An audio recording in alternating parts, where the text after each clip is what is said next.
internet, it is not free. It's $24. Don't ask me why. Fill out the one-page form, mail it in with a little bit of identification, you will get a report. Things you need to look at that report, first and foremost. And I can't show you one because as a police officer, I get a different looking report than you will, so I can't give you the example, unfortunately. But I can tell you what your report's going to show you. Your first name, make sure it's spelled correctly. Your second name, same thing. Third name and last name, okay? But you go, I don't have a third name. And you see one, maybe there's a problem because you know it's you. But the next thing you're going to see is the address history. 123 Any Street. Well, if you're not living at 123 Any Street, you go, oops, there might be a problem. And if you look at the second address where it says previous and you see your address on there, I'm going to suggest to you that somebody's redirected your mail. And the reason they redirect your mail, they just have to go on a website called canadapost.ca, pay a small amount of money, and they can redirect your mail. Why would they want to redirect your mail, folks? You got to think what we say dirty in the business. Think dirty. Think like a bad guy. I know none of you go, I'm in church. Why would I think like a bad guy, right? Think like a bad guy for a second. Why would I want your address changed on you? Ma'am? Because you might have a new credit card delivered. Exactly. More importantly, that credit card's going to have some expenditures, and I don't want you to see it because I don't want you shutting it down. So I redirect the mail, and then in your name, I go out and get a whole bunch of different credit cards. I might get a loan in your name from these high-risk financial organizations, 18%, et cetera, et cetera. But if that mail showed up at your doorstep within that first 30-day period, I haven't had enough time to play with it. You may shut it down on me by calling them and saying, what are you talking about? I don't have a credit card, and that'll be the end of it. So they redirect you somewhere else. That mail that way, you never see it. You never know it until somebody either starts calling you or they come knocking on your door going, by the way, I'm here on behalf of RBC. I'm here to collect that $10,000. And you go, huh? And you're wondering, why is he bothering me? Because in your name has been that money. So when you're looking at that report, either TransUnion or Equifax, you want to definitely look at your name. This seems a little awkward on me here. You want to look at your name, make sure it's spelled right. We've had them spelled wrong, first indicator. You want to check your addresses to make sure it hasn't changed. Check your employers. Same reason that they change your address, they change your employer. If they get a fancier employer, something that looks like you get a little bit more money, and all of a sudden you're a lawyer, okay? So that credit card that they applied for with $20,000 limit doesn't look so bad for a lawyer as it might be for whatever other profession you can think of, all right? Look there. Look to see if it actually is where they say where you are working and previous. Is that form available on your website? No, but I'm going to email them to you, and they're free, again, if you do it. The other thing you want to look at then, once you've looked at those, your correct spelling your name, your date of birth, you will not see your social insurance number. It shouldn't appear on your return. Your address history, and your employment history. If you make sure all those things are good, you should get your report to then tell you what credit cards are out there in your name. Has anybody ever applied for a mortgage and they go, I know I got a great credit rating, and they go, denied? You're all good. Today's people get a lot of that denied. They like to have a lot of plastic. What happens is they don't realize that plastic equates to potential credit. So, you have 4 credit cards. Why you have 4 credit cards is beyond me. I tell most people you need 2, at best. I operate with 1, my Interac and my credit card. That's all I have. I don't travel to Florida and stuff. If I did to the U.S., I might have a U.S.-based one, maybe $2,000 limit if you go down to the U.S. regularly. The reason, good idea for that one is so that you don't pay every time you buy something. You're not paying the exchange rate. You pay it once when you pay it, come back and pay the bill. But don't do it on your Canadian one because every time they're going to hit you. Remembering you're paying 28%, 18 to 28% per annum. Big money. So what you do with that credit card, though, is every one that you have is potential. So if you walk into the bank and you want a $200,000 mortgage, they will run your Equifax or TransUnion. The report will come back and say you have 4 credit cards, each with $5,000. Guess what?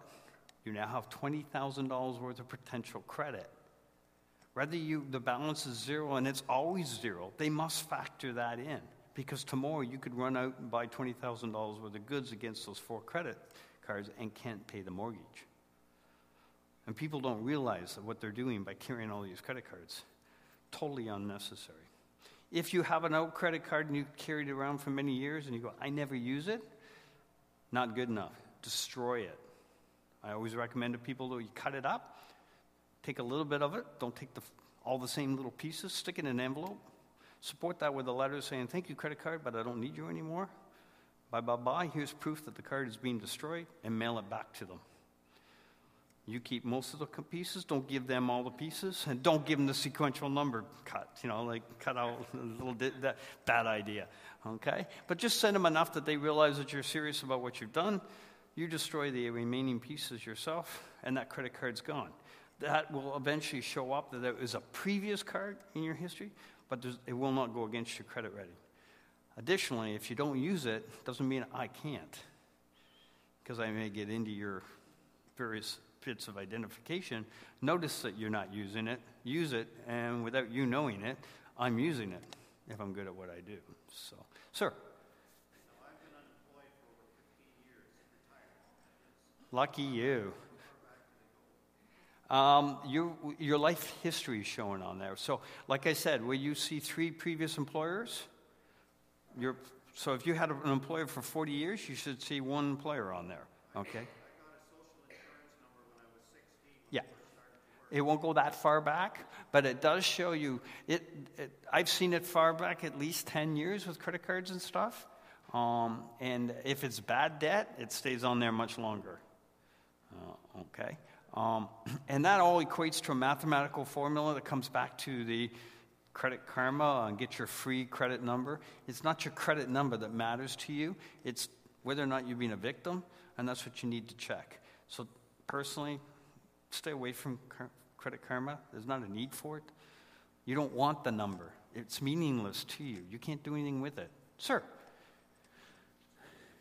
The last company I worked for changed its name 3 times. Okay. Would they have that as the 3 companies? They should. No, it should actually show the 3 different companies. Yep, because of the employer. Yeah.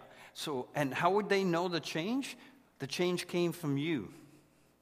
So somewhere along the line, if you had applied for credit, you started with the first company 30 years ago and you got a credit card at the time, the company you worked for was ABC.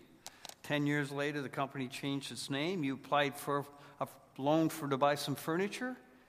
That loan that was related to the furniture, they went to Equifax to check on your credit. They updated your information. Whatever application comes to Equifax is the information. That's why I'm saying it's so easy to change. You don't even have to know that it's been changed. It's whoever does that last application makes the change. So, are these privately owned credit reporting companies, or are they publicly owned and traded on the stock market? They're both traded on the stock. So Equifax recently, if you've been listening to the news, they got hacked. And they got hacked big time. Now, of course, they came back. It took them about 6 months to acknowledge the fact. They said, we think we got hacked somewhere around May, June. They let us know in September. But they don't know. And why don't they know? Because the hacking was so bad, folks. They most recently sent out an email, and it said only 18,000 Canadians. But, by the way, don't worry, because none of your personal details went with it. Really? So you want me to think that in your computer system, you separate my personal information, Martin Franson, from my age, my address? I don't believe it. So, and people go, well, I haven't been hacked today. It's not today I'm worried about. What happens with these folks is it's called information overload, if you can imagine. In days gone by, they steal mail, and they would shove those bags and bags of mail, and sometimes it was bags of mail. They would put it in a room, in a corner. And then as time would pass, they would just go get the next piece of mail. Well, they do the same thing with electronics. It's called a boiler room. I don't know if you've ever heard that term. And the reason for it is, and usually it's very hot countries where they're doing a lot of this stuff. A lot of people shoved in a very small room, and all day long they're sitting in front of, and they're baking as they're working hard. Okay? Give you a little bit of insight to Canadian Anti-Fraud Center. What that organization is a great website. Please refer to it whenever you wish. Sorry? Do they get the information from the tax database, or? For Equifax? No. They don't. That's So the federal that's government. not where they're getting the employer from. No, the employer's giving it. You're giving it when you filled out your credit. When you did that application for that furniture buy at Leon's, that's where it's coming from. Or when you put that credit card down and said your employer is, that's where that's coming from. Yeah. So when they do the new applications, again, they may not want to look like I'm a part-time working at Tim Hortons. No offense to anybody working at Tim, but it would look better if I was a lawyer working at, Schmidt and Smith on Bay Street, making $200,000. So what I'll do is my new application for that furniture is now Schmidt and Smith, and you're looking at going, I can't afford to even go to school to be a lawyer, let alone be a lawyer, but you will see that. Nope, because all they are is a collection agency of information. Yeah. There's no real verification of it. That's why it's important upon you folks to check on your own. You can do it every 6 months. So what you do is you do one today, Equifax, for example. 6 months from now, do TransUnion. A year from now, do Equifax again, each time being a free process. One entitlement. Hey. You mentioned that you had an Interact card and a debit card, and you don't use credit cards. Is that I have a debit card and one credit card, one of each. Debit card, credit card, right. The reason why some people have various credit cards is that in some cases, some restaurants, some retail stores will not accept a certain brand credit card. That's correct.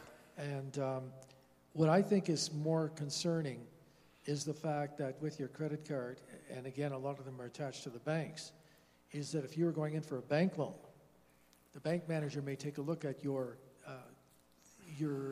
purchases through Visa, MasterCard, whatever it is that they're attached to, and they can deny you the loan because they don't like the type of spending you have. So there's no Chinese wall between the two, between the bank and the credit card company, and that, I think, is troublesome. They own it. Most of the credit cards are correct. There. You're absolutely right, but I think that's troublesome. It is troublesome because when all that was going on in the U.S., I have to give credit to the Canadian banking institution where they were failing in England, they were failing in the U.S., they were failing around the world, Greece. Those are just some of them come on the top of my mind. Canadian companies actually came out smiling like roses because they ended up buying a lot of these banks. You can go to the U.S., you will see TD. It will not say Toronto Dominion, it will say TD. You go into the Caribbean, it's CIBC. A lot of these. Sears. We know Sears is now going defunct, but you know who owned the Sears credit card? Bank of Nova Scotia. MBNA. You heard of MBNA? MBNA is a major credit card of the U.S., owned by TD. Yeah. Well, at the end of the day, it comes back to our big four in Canada in a lot of places. So you are completely correct, so they get full access to it. But when it comes down to the denial of usage, American Express tends to be the ones most denied. I can tell you from personal experience, I tried to deal with the American Express because somebody had played around with my cell phone, and I tried to stop some.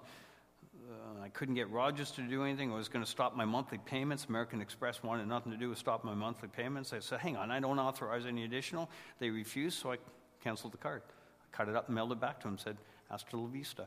I have MasterCard. MasterCard is around the world. Whether mine is HSBC because I like the points, but MasterCard's around the world, Visa. I'm not trying to sell any of those, but I can tell you those two. I've traveled the Middle East, most of Europe, and I don't travel in the U.S., but I travel throughout Canada. They're all accepted. So if you're going to go for any of those, that's the ones to go for. So let me talk a little about this place, Canadian Fraud Center. It is part of the federal government. It's run by the RCMP in Ontario. It's the RCMP and the OPP. It's actually manned by many volunteers. Many of them, one organization within that group, are senior busters, as they often be taught to. They're volunteers, and they volunteer here to speak on behalf of not only the fact that they've been victimized in the past, so they can talk to their peers about how it feels, A lot of times it's embarrassing for seniors to speak about it. It's embarrassing for anybody that's been a victim of fraud. But now you can speak to a peer, and you get some one-to-one, I won't say counseling, but at least you're talking to somebody that has walked in your shoes. Because chances are they're a victim. Many of the people that volunteer there have been victimized. They're a collection agency of statistics. Why? What's the government work off of? Statistics. The government wants you to believe that crime is down. I'm here to tell you it's far from it. These guys collect it. In Ontario, again, it's the OPP and the Canadian Fraud Center. Very effective organization. Because of being the RCMP, they can link to internationals through what's called Interpol. You've all heard through Interpol and the spy movies and everything else. It's a true existing organization. I'll give you an example of Interpol, how well it works. We had a lady not too far from here who met a gentleman online, dashing gentleman. His name wasn't Martin. Gosh, what a hard crowd. Unfortunately, she got hooked up with him, and for whatever reasons, he actually sent her roses to her door. Very nice, except he was supposedly living down in Texas. I can only imagine how expensive those roses were, but they came to her door. She gave him $48,000, American, before she realized that it was a scam. So she came to us and got the report, and usually, unfortunately, we have to tell people in the romance scam. That's an online dating, lovey-dovey. There's a lot of interaction going on there. It's usually one-sided. The person who's the victim, the target, they're willing to show themselves on Skype. They get on the phone. They do all the other person. Oh, my camera's not working today, or I need my computer to be. They got all the excuses in the world, which you folks know better than I do. How inexpensive today's cameras are, how easy they are to get replaced. And heck, you can throw your computer out and for $600, you get a brand new one. So don't give me excuses that you can't, because I can tell you those toys are around the world. These cell phones in the Middle East were amazing. They had better ones than we did sometimes. And they're cheaper too, by the way, to run in the Middle East. So what had happened was that she came to us and she reported it. And a little while later, actually when I saw her, I asked that she call them and report it as well. They don't investigate, we investigate. They collect. But a few months later, not 2 months probably, I get a message through the RCMP from Interpol from the Lithuanian police. They had arrested a gentleman in Lithuania. And when they arrested this gentleman, he had her personal information. He had her address in Curtis, he had her name, and all the information about her in Lithuania. So they asked for their help. Well, I went, okay. Got her to agree, and we sent her everything. And in fact, I did 2 interviews with her. And the last I heard, he's rotting in Lithuania, which, sorry, I don't have a Kleenex. I don't feel sorry for him one bit at all. We didn't get her money back, but at least he's being held accountable. Because something I want to take you down to the wonderful world of Canada. These folks tell you we are in a beautiful country. I know you can't see this, but I'm going to point it out to you, and I'll walk you through it just a little bit. So just to give you an idea of the number of complaints, keep in mind they say only 5% of people who are victimized actually report that they are being victimized in frauds. In 2013, they had a total of 47,899 complaints. In when they were 15, it was up to 60,000. Pretty big jump in 2 years. This is a chart that's actually showing age groups. In red are actual victimization, i.e. a loss of money. The purple is the attempts against people. If you're looking at the scale, you will see right on the bottom, 2 months to 9 years. There's 2 people on there.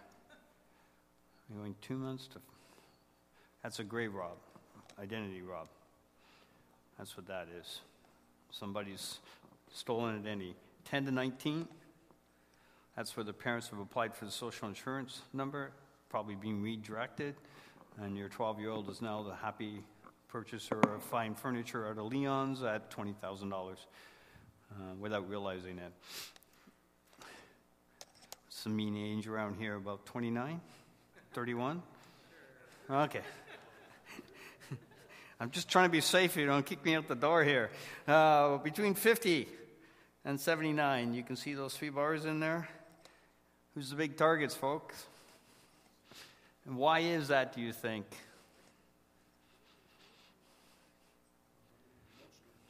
Sir, that's part of it. Money, you're sitting on more money today than anybody has in that age group before. We hit a milestone in Canada in the spring of 2016. They didn't think they'd hit it for 2 more years. As of the spring of 2016 in Canada, there are more seniors than there are young people, teenagers. And it's going to continue in that light. I can tell you from somebody who's traveled around the country that we're loved. Canadians are loved. They love us. Like, I go to the Netherlands. You all know the history of the Netherlands, World War II. Even to this day, my dad's from the Netherlands. Even to this day, I spent many nights at the pubs there. They just let everybody know you're a Canadian, the Canadians in the pub. And it's amazing the reaction, even till this day. I had nothing to do with what went on in World War II. I'm honored that Canadians did that, but yes, ma'am. Well, I find it interesting that the level of successful attacks is only a little bit higher compared to the number of trial attempts. So does that mean that perhaps the people that age, although they get a lot of attempts at scam, are not that bad at repelling them? No, unfortunately, because my next chart's going to show you how much money they lost. You're preempting me. Take her name. No, what I found is one of the problems in Canada is that we are too nice. We are way too nice. We apologize. We write songs about it, and we make millions of dollars. If you can remember Trudeau with Obama making jokes about the fact that the Canadian makes big money off of saying, I'm sorry. How many times do Canadians say they're sorry? Criminal Code of Canada actually has a penalty for fraud. It's upwards of 10 years for major fraud, anything over $5,000.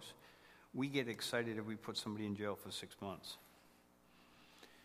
In the States, I catch you for fraud. And I take you back to one gentleman many, many years ago. What the heck was his name now? I just went blank. They couldn't get him on all the murders he did. He was a gangster. He went around killing people left and right. They got him through Al Capone. Yes, Al Capone. They couldn't get him on all the murders, and they know he did lots of murders. What'd they get him on? Tax evasion. And they put him in for 20 years next to Bubba, who's in there for life. In Canada, we would have said, sorry, and that would have been the end of that. All right, so let's go to the next little part of this. Does this look traditional, not computer-wise? I do this on purpose because I do just so many different groups, and not everybody has computers. So here's good old Canadian statistics across the board. I threw the Canadian flag on there just to accentuate it. So 2013, we had 54 million. Sorry, that's not a million. 54 million. Americans reported just over 4.9 million in fraud. Not bad, eh? Yeah, except when you go to 2015, we went up to 80 million. They went down to 3.1 mil. Canadian currency. It's polymer, right? Plastic. I invite you to take one of these with you before the night's over. They're really cool. In fact, what I'll do is I'll send them down to you. Please take one, learn a bit about the Canadian currency, and I'll give you a little history on them. So what happens is, the old money that we used to have, everybody called paper money. Just an aside, it was not paper. It was made of denim. It was actually material. We had the most security features in the world in our money. We sold them to other countries. We made money on our security features, selling them to all around the world. And we were also the #1 counterfeit currency in the world. currency didn't necessarily be good counterfeit. Some of it was really bad. But we sold it around the world, and we became the most victimized currency in the world. And you go, why would that be? Well, the way it works in the U.S. is, if I catch you with a phony stack of bills in your pocket, I will arrest you. It's the Secret Service that take over, by the way. Same people that do the presidential security. The initial role of the Secret Service was protection of the U.S. dollar. They picked up, after Lincoln, they picked up the role of security to the president. So what happens in the U.S. is if I catch you, I will arrest you, I will charge you, and I hold you fully accountable, because you can't burn American currency, you can't write on American currency, you can't deface American currency, you can't even rip American currency, because they've got a law against all of that. If you're in a car and you have a stack of bills, I'm going to put you in jail for having the stack of bills that are fake, and then I'm going to take your car. If I happen to find that you're in a house with a stack beside your couch, I'm going to take your house, I'm going to take your couch, I'll take the car in the driveway, I'll take the boat, I'll take the dog, and I'll leave you with nothing. And then I'll put you in jail with Bubba, who's been in there for life and looking for a friend. They don't care. In the U.S., they protect their money.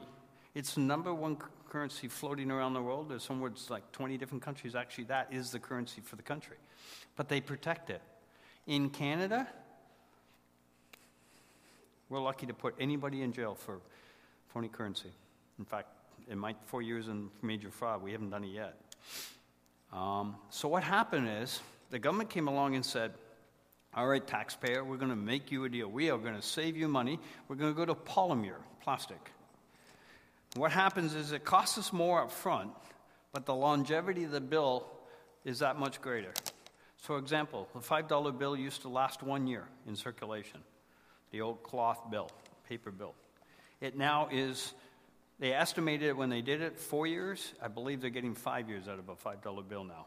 So what happens is the initial cost is a little higher, but when you spend that over the savings, because they're not producing 4 or 5 times the number of bills, it really adds up in a huge savings.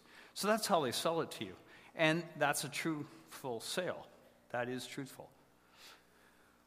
The reason they really did it was to stop the counterfeit.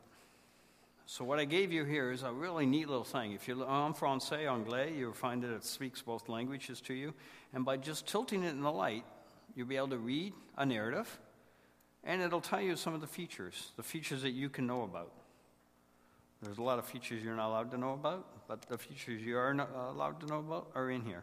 It's amazing, the technology. There's things in here. If you look in there, the Queen's shows up at one point. If you look through a bill, you look up with the right light, you see that half the numbers are on one side, the other half on the other side. Thank you very much, yes. That cold's got me. Excuse me. It's really neat. There's a lot of work that goes into the creation of these. So please, hang on to them, play with it, look at it, and you see what really interesting stuff. So we haven't had much success, we being the bad guy out there, in trying to take the Canadian bills and counterfeit them. But what do you think they're doing? Keep in mind, if I get caught in the U.S., I'm in trouble. If I get caught, it's not so bad. So what's going on? What do you think? American bills are coming over here. So what we see all the time is American counterfeits. And a lot of times what's happening is they're going to the mom and pop shops. They're going to go to the local variety store and they're going to buy a bag of potato chips with a $100 bill. And the local variety owner thinks they're making a sale. They cashed $100. At 100 equate to the Canadian equivalency, whatever the exchange rate is. So in fact, the person walks out the door with more Canadian money than they walked in with the American, and then it turns out to be rubber. If you're not aware of the fact that what happens with any counterfeit currency, it's against the law for you to be in possession of currency, and whoever's the last one in possession of it must give it up. There is no depository for it. You must bring it to the police or back to the bank, who will seize it.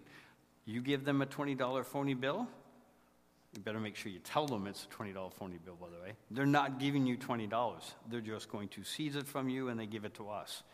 We're not allowed to have it. We send it to the federal government, okay, for confirmation it's phony. If it turns out to be real, we'll get it back to you, but most of the times, 9 out of 10, it's phony. There was something on the radio this week about the $100 bills. Yes. Kind of cut you off. $100 bills right here. Yes, they're actually being...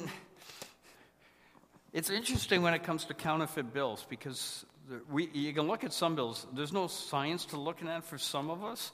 There's a lot of science that goes behind. There's a lot of science to confirm that it's a fake bill. Some of them you look at and go, holy cow, that's bad. Every photocopier, by the way, you know all the beautiful photocopiers they produce? Just when you're at home, stick a bill in it and see what happens to your photocopy. I know, but what happens when you photocopy it? It won't come out. Yeah. Yeah, they have to build into it the fact that they cannot photocopy your money. You're right, you can't photocopy it, but the machine will not photocopy your money. Different machines will give something different to you. I've seen lines through it. I've seen the image go crazy. Somehow the machines know that it's money, and they will not do it. But just an experiment. Try it at home if you want. Well, what about a $5 bill? Because where's that coming from? Right here.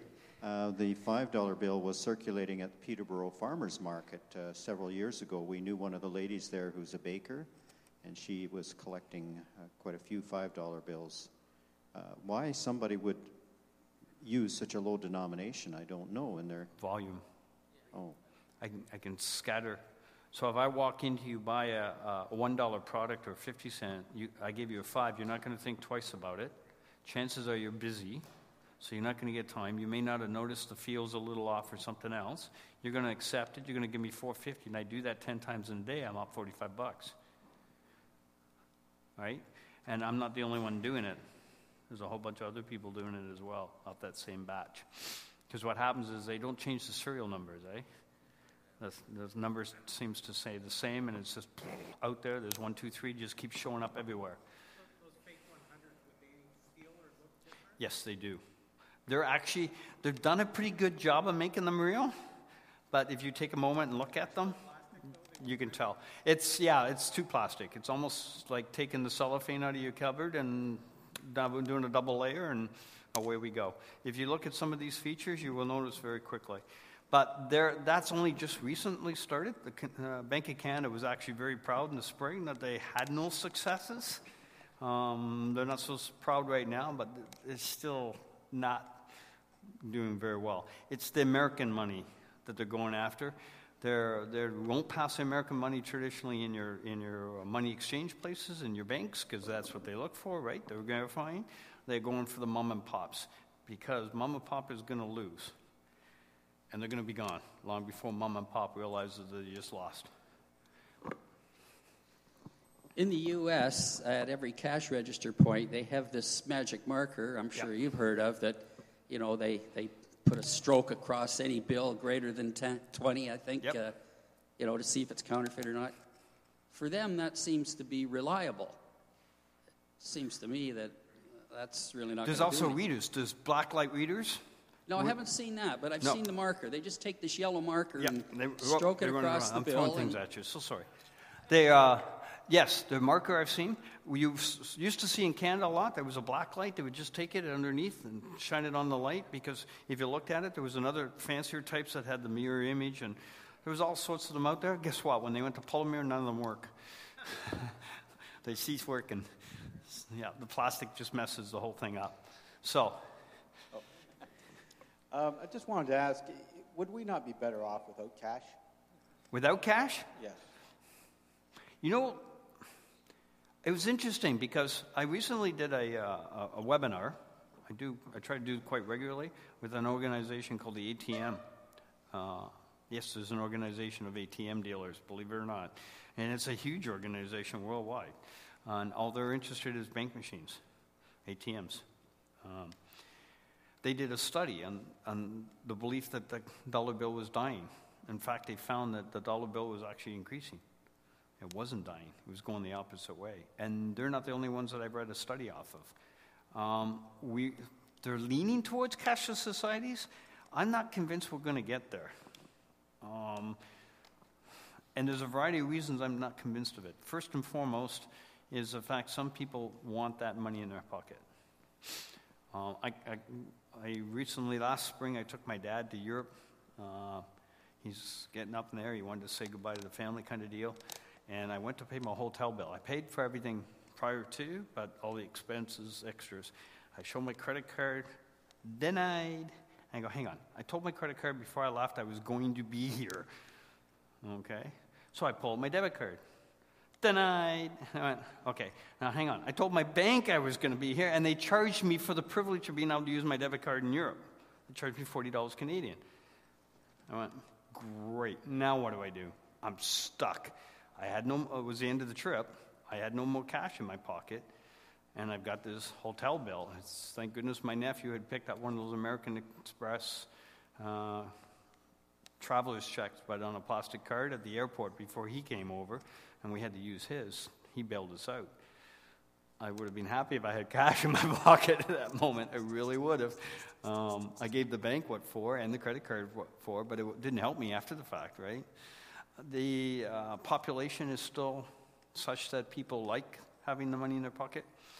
You've got the underground economy that will not work effectively without cash. We all know about cash deals without adding HST, yada yada, et cetera, so you'll find that happens. I do not believe cash is going to go. Now that'll take you into things like the cryptocurrency. You've all heard about that, I'm sure. Bitcoin went from $600 a year ago to almost 20,000 on Monday. Really? Yeah, okay. A whole different world. So let's go back to here for a second, because we're going to go back to this lady's question.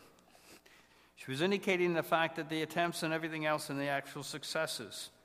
But look at the monies that have been lost, folks. So keeping in mind that the red for the age group in here doesn't seem anywhere near the purple, right? Maybe like 1/10 or 1/5 here, right? But when I look at, let's say, age group 50 to 59, 20.8 million in losses. So what's happening with these guys is that they're being less successful in a larger span of people they've attempted, but the volume of money that they're actually getting from the individuals that they target is that much greater. In fact, once they hook you.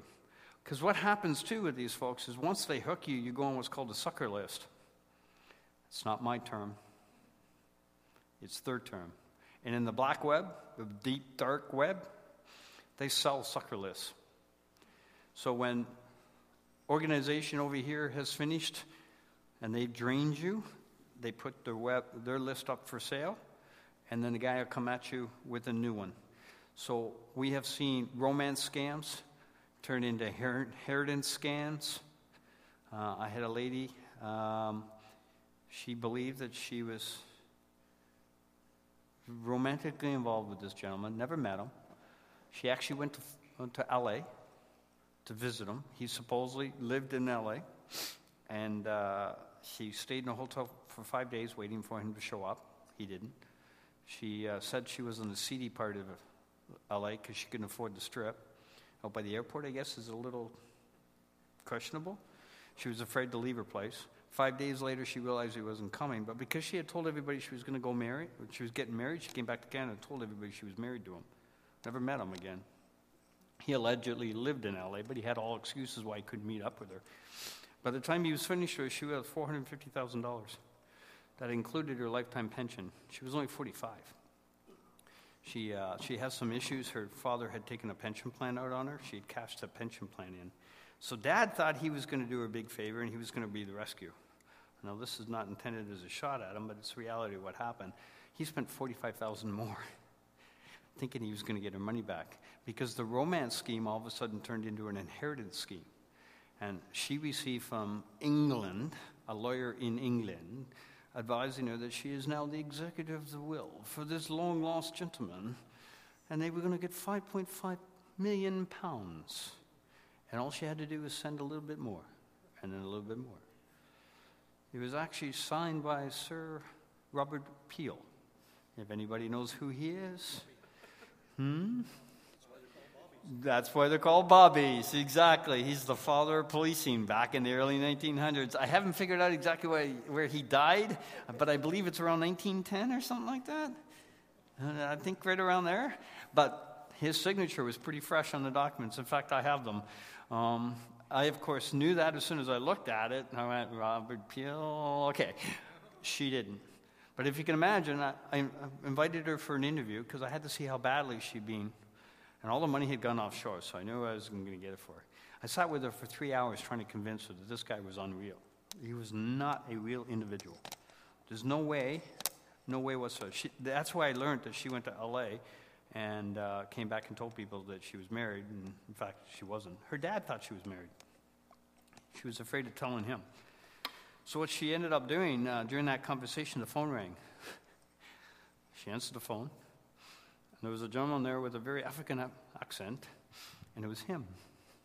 So while the video's going and while the cop is sitting in front of her, she carried on a lovey-dovey conversation with him and then hung up, and I tried to convince her that it is not an American. That's not an American accent. That's an African accent, and he truly isn't. 3 hours into it, I gave up.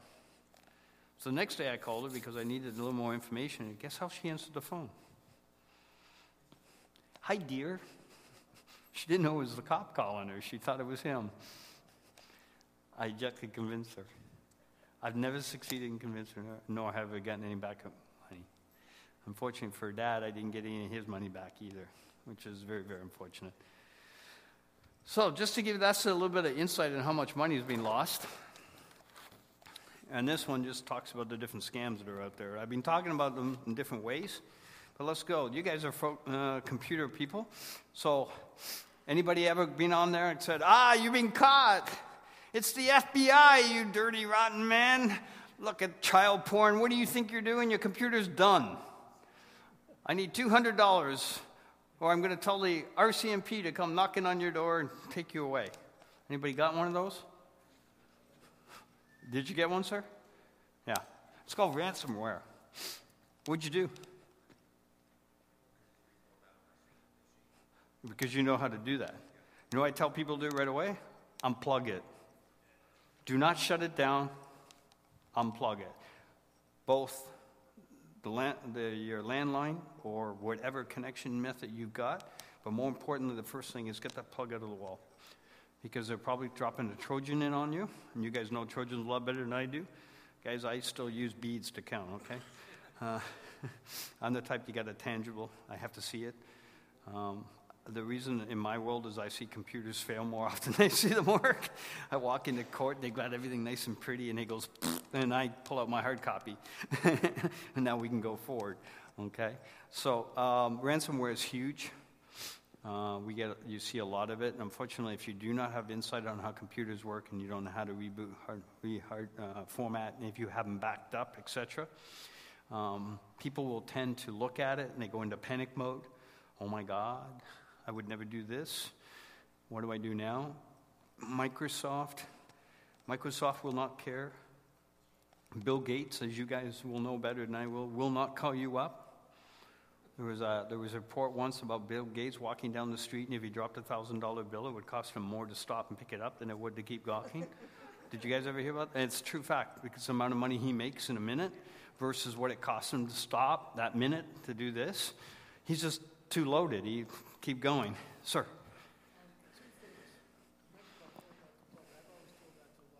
To do is to pull out the plug, both from the modem and from your computer.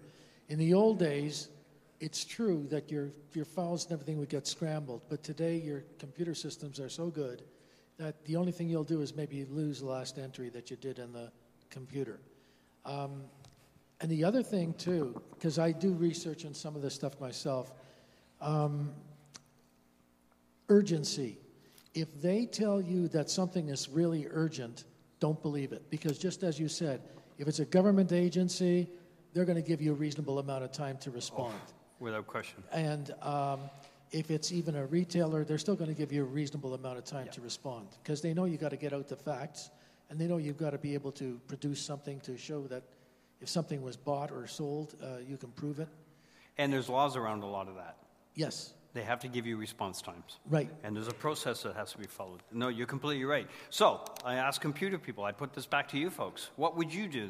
I got to pull the plug. That's what I've been always led to believe. The first thing I would do is pull the plug on the computer and then pull on the connections. What would you do, folks? It says right there, and all of a sudden, I've got your computer. I'm holding you for ransom. It's Microsoft. It's the RCMP. We're coming to get you. You hear sirens in the background, only because your TV's too loud. What would you do? Is that a good solution? Because if I'm telling the wrong one to people, please educate me. I will tell them differently. Well, we've all talked multiple times about how we should have backups. Yes. So the main thing, if you feel that someone has compromised your computer, you can definitely just rely on your backup and reformat everything. If you've got ransomware or something like that on there, but paying isn't going to help, I don't think. And the other thing is too that I was wondering is, well, we obviously that should be reported somewhere, and you might want to tell us. That's the big problem. Where shall we report this? That's a good point, because guess what? We don't have, there's nobody to innovate. I ask you folks as computer people, who invented the internet? I follow that with, why was the internet invented? Thank you. You're the only group that ever knew that. I asked a bunch of kids, I was in grade 11 and 12 on Henry School. They put me back in school the other day. None of them knew that. They can all pull out their cell phones and do all sorts of things with them, do great little things with them, but none of them knew why the internet was there. And the reason I remind people is why it was produced for the military. You realize that not only the military produced it, but why they produced it? Right. Because the radio takes too long. The radio doesn't give me a visual. The radio may not be accurate. I can shoot the radio. I lose my information because the radio is relayed, etc., etc. But now I put that camera on that soldier with the gun pointing down range, and I saw it in Afghanistan. Okay, the general who's sitting in the little palace, the general who's at the back there, okay, he can see what's going on in real time, he or she. Okay, that's why it was invented, folks. I always suggest to people put things in perspective. Now, the internet's an amazing thing. It's done amazing things for us.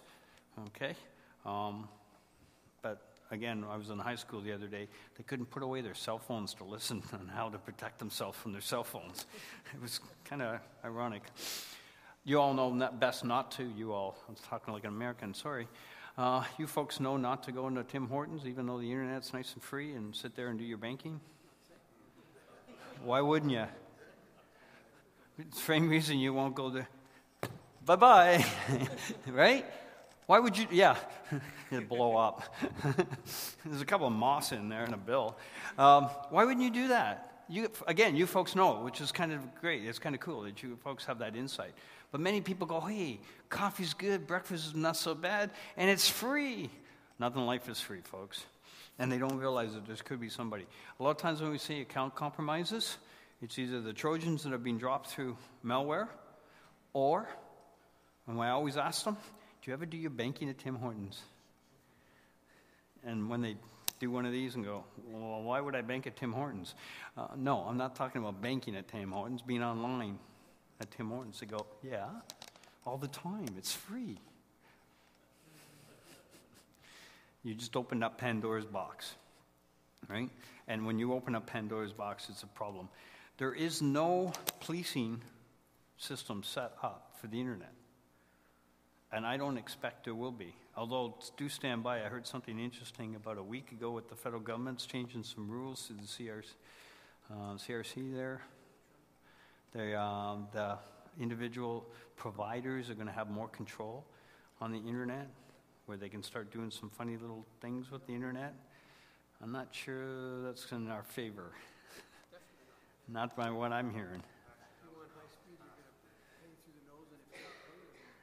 They're going to down you, and they can cut it, and they can flex it, and it's going to be like buying hydro, If I wake up at 7 in the morning and want to make coffee, if I had had that coffee at midnight, it would have been a lot cheaper, half the price, right? But that's exactly what's going on to the internet now.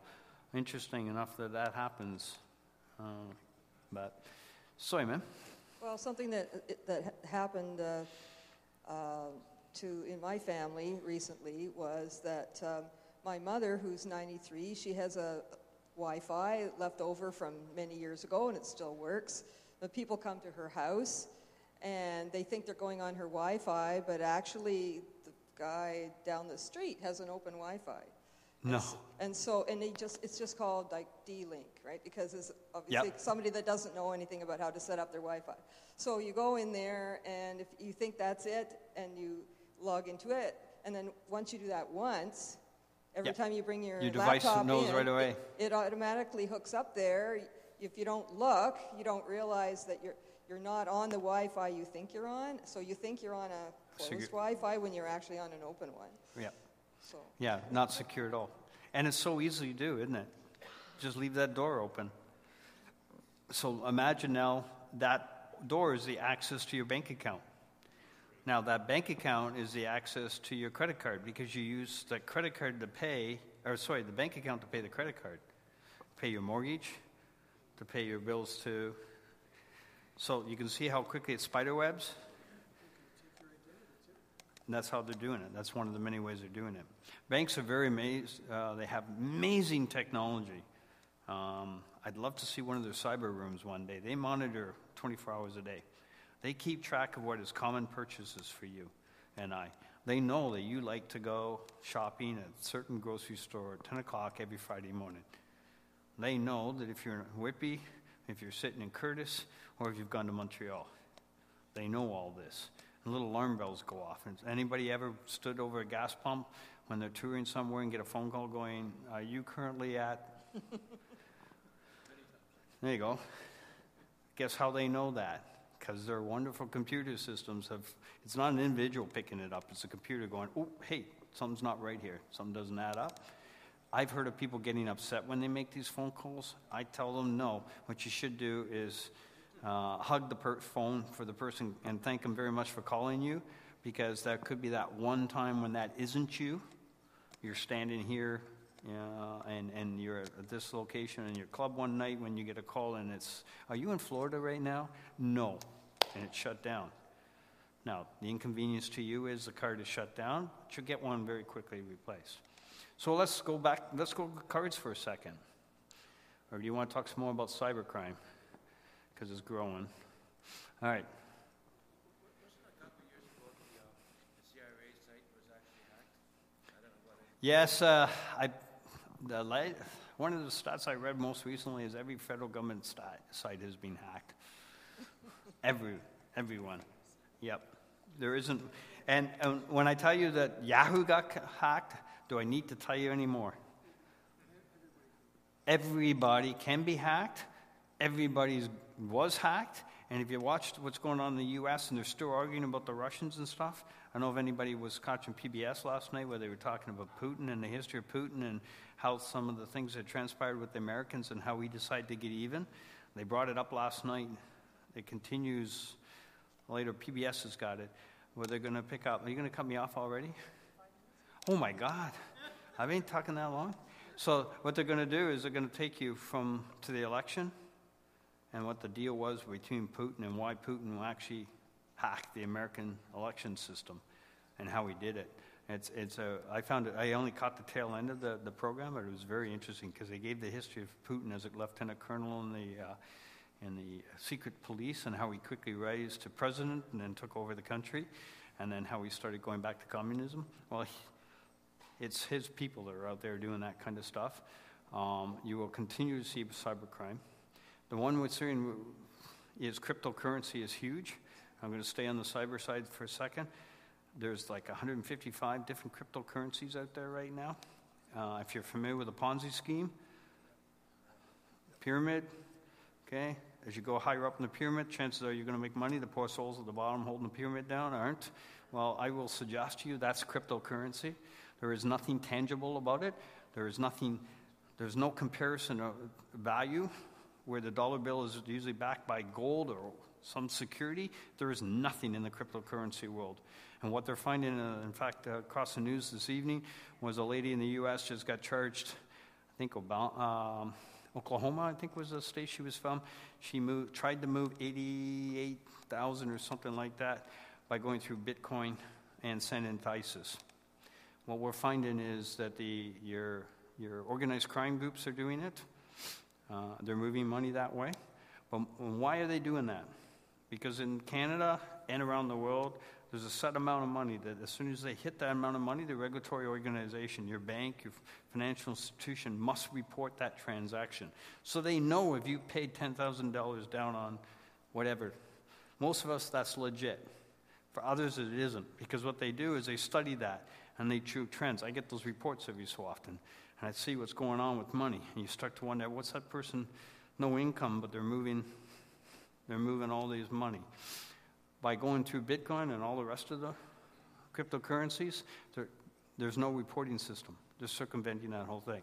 What scares me, though, folks, is the federal government is actually, the Bank of Canada put out a report last week, it was in the paper, saying they're actually studying about going cryptocurrency, Canadian money, and going cashless. They're looking at it. I'm not too certain. But what we're seeing right now with the CRA is that people are being trapped. They're being told that they owe the CRA. They used to tell you to go to Home Depot.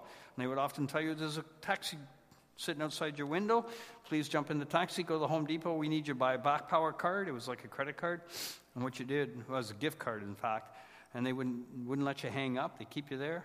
You give them the PIN as you're standing in the cash. Once you drop that $5,000 down on that Black Power card, the whole time you're not going, why am I in a Home Depot paying for CRA? But at any rate, you give them that number, and as soon as I gave them that number, that money was gone. We couldn't trace it. It's based out of the U.S. We just couldn't trace it. So they started to feel a little bit of heat. Black Power, the company that issues the card, started responding.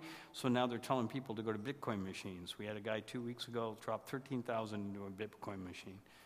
And fellow officers called me up late at night and said, we want to go get that machine. I said, you can't touch it. Yeah, but the money's sitting right. No, it's not.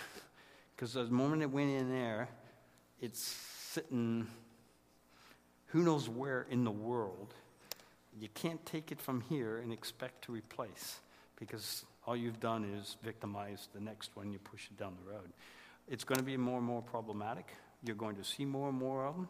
If you know where the Bitcoin machines are, good luck to you. If you can figure out how it works, good luck to you. You're a lot smarter than I am. But I'll suggest to you it's a Ponzi, and I will caution you greatly by it. And like I said, there's 155. U.S. government is currently suing the Quebec-based company that's cryptocurrency for fraud. They announced that last week. So if the U.S. have caught them, there's something going on out there. It is not legit. So I thank you very much. Sir. When Home Depot got hacked, yes, and then they sent us all a nice letter saying, if you sign up with this company and give them all your information, then they will monitor your amounts. A third-party monitor? Yeah. Yeah. Is that a good thing or a bad thing? That's like Equifax writing and telling everybody that if you're worried, we'll give you one free credit check. Oh, gee, thanks. You already give me a free one. Why would you give me another one free? Now, importantly, is I'm not worried about today. I'm worried about 2 years from now. Is that company going to be around 2 years around checking my credit? Chances are no. Personally speaking, I would say no. In Canada, folks, as much as I love this country, and please don't get me wrong, this is the best country in the world, I'm very biased. It really, as far as I'm concerned, our laws are there, and I can tell you, I was in court all day fighting an organized group of individuals who target people your age. I worked on them for a year and a half now. We're still far from finished court, but this is what they do. They target people like of your age group, and they take all financial resources, everything you own, including your underwear, by the way. I'm not kidding. We're just too good. We're just too good people. Our judges, our judicial system does not accept the fact that you can be a victim of. In fact, just so you know, in our computer systems of policing world, if you are a victim of fraud, you are not a victim in the computer. I can only put you down as a complainant. If you're a business, I can say you're a victim, but as a person, I cannot call you a victim. That information that comes in the computer goes to the federal government directly for stats. Guess what? Victimization is down. Of course it's down. I don't know of any businesses that get taken by the CRA, but I do know a lot of individuals that did. But I can't call you a victim in the computer. And if the computer doesn't call you a victim, it doesn't tell Ottawa that you're a victim. So call it what it is. I hope I've not totally scared you at this festive season. Well, yeah, Santa Claus is not a fake. All right, for some people he is, but I think he still exists now and then. It's in your heart, right? It's a great time of year. Thank you for allowing me to come talk. I hope it was helpful. I had some fun. It was good talking to people who have some cyber info. I hope you walk away with some info. I put stuff out on the table there. I do promise that if somebody sends me an email, I will send you the 2 applications, TransUnion and Equifax. Please feel free to do it. Again, you need once a year, so spread it out 6 months. They are going to ask for identification. You will need to photocopy identification and mail it to them. You got to trust something, right? So. Well, thank you so much for a fascinating presentation. Thank you. We could probably listen to you for hours more, but we are on a bit of a schedule here. A very, very small token of our appreciation. It's a club USB key. Oh, cool. It's got some utilities at the front that lets you get rid of viruses and do some things. And it's got empty space in the back that can still be used to store extra data. Awesome. So, thank you very much, folks. You're most welcome. Mike, did you have a question? No, I got this funny money here. No? Oh, some leftover fun? Thank you so much again. It's break That's time. the season to you and your family, folks. And do remember, if it's too good to be true, unless it's baked goods on Christmas Day, it's too good to be true. Thank you very much. Break time. There's some snacks over there and cider. Help yourselves. Thank you. I wanted to tell you, I tried to get in touch with Equifax. Yeah? You won't. By phone? I phoned them. Yeah. It's very hard to do. Because they wanted a credit card in order for me to find out why I'm flagged. Because when I tried to ask my Scotia Bank for a credit card, I got Get it on. Okay. So what you do is, when this form comes, just fill out the form, and you'll get the report. You don't need to call them. I called them and I say, thank you, you made me a debt-free person. I will never apply for a credit card. But that isn't necessarily a good thing for you. Having a credit card gives you a credit rating. I know. Which is very good. And as long as you treat it responsibly. Yes. So, but if you fill out the form, I'm going to say,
I'm dying as it is, but I'm going to put this thing back on for a sec. If you get some of these, how do you feel about people who, like sometimes I get these scam phone calls. Yep. I just like to play along, waste their time. Yep. I sound kind of stupid. No, you got to be careful though with them because they.